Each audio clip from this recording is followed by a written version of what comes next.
pay attention to your thoughts, you can challenge them, like brushing your teeth with your left hand.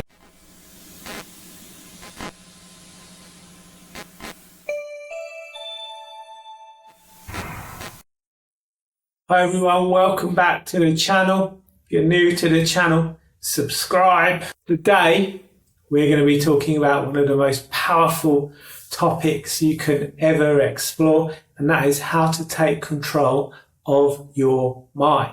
If you've ever felt like your mind is running wild, your thoughts are bouncing from one topic to the next, don't worry, you're not alone.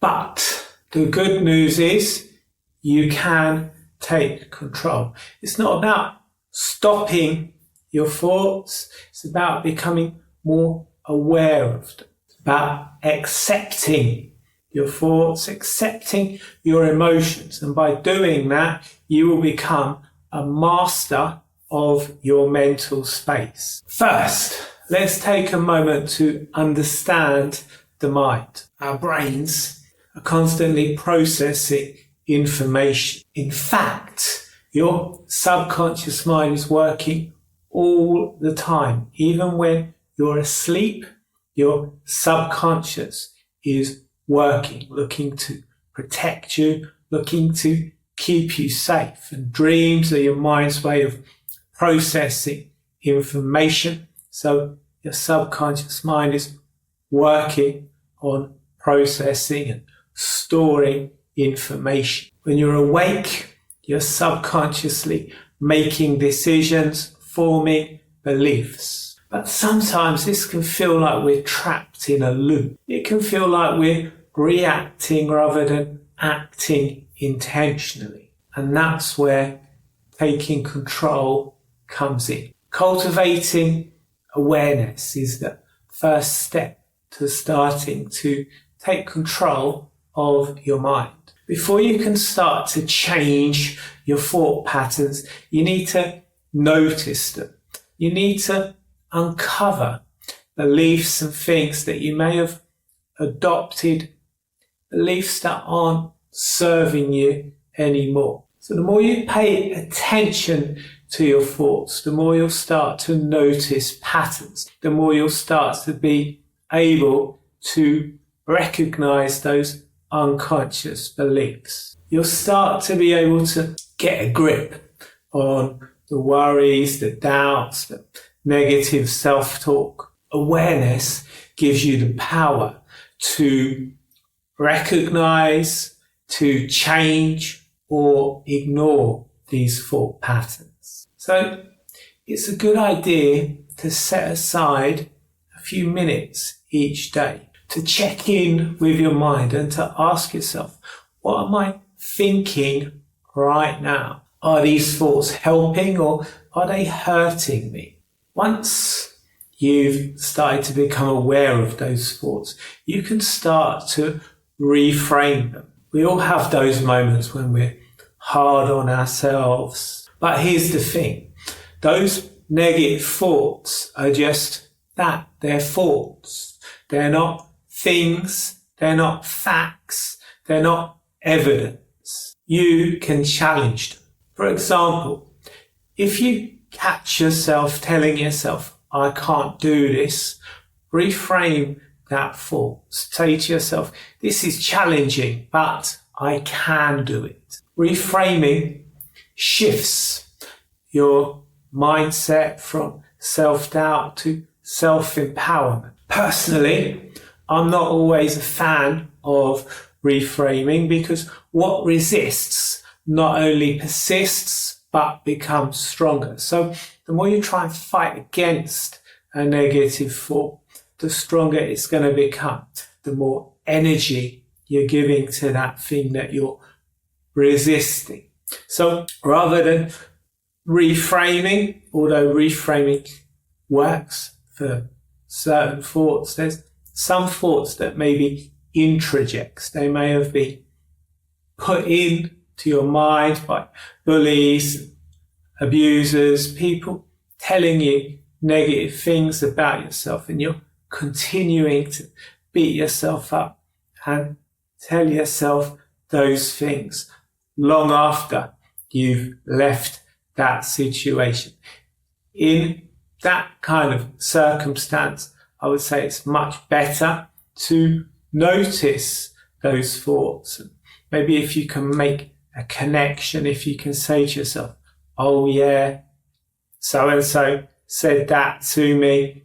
It's not true. There's no evidence to support that. I'm just going to allow it to be. When you do that, you'll start to notice that that kind of negative self-talk starts to really drop off. And that's where being mindful really starts to come in, really starts to help you to master your mind. Mindfulness is like a gym for your mind. Just like lifting weights strengthens your muscles, mindfulness strengthens your mind and improves your ability to be present, improves your ability to be mindful, and it improves your ability to focus. And in the modern world, we're constantly being bombarded with notifications, emails. The more you allow yourself to be distracted, the easier it becomes to be distracted. So having a regular mindfulness practice enables you to bring that ability to focus back. You don't need to meditate for hours. Just start with 5 to 10 minutes, sitting, breathing, focusing on your breath. Notice your stomach rising as you're breathing in, falling as you're breathing out. If any thoughts come into your mind, doesn't matter if they're good or bad, just notice them and tell yourself, thinking. The mindfulness meditation will enable you to start to detach yourself from those distracting and negative thoughts. I wouldn't say mindfulness enables you to gain control of your thoughts, but by practicing mindfulness, having a regular mindfulness practice, those thoughts will certainly start to lose their control of you. So now let's talk about beliefs. Often the stories we tell ourselves about who we are can limit our potential. We might tell ourselves we're not good enough, we're not attractive enough, we'll never succeed. These beliefs keep us stuck. But the truth is, you can start to challenge and rewire these beliefs. Start by identifying your limiting beliefs and ask yourself, where did this belief come from?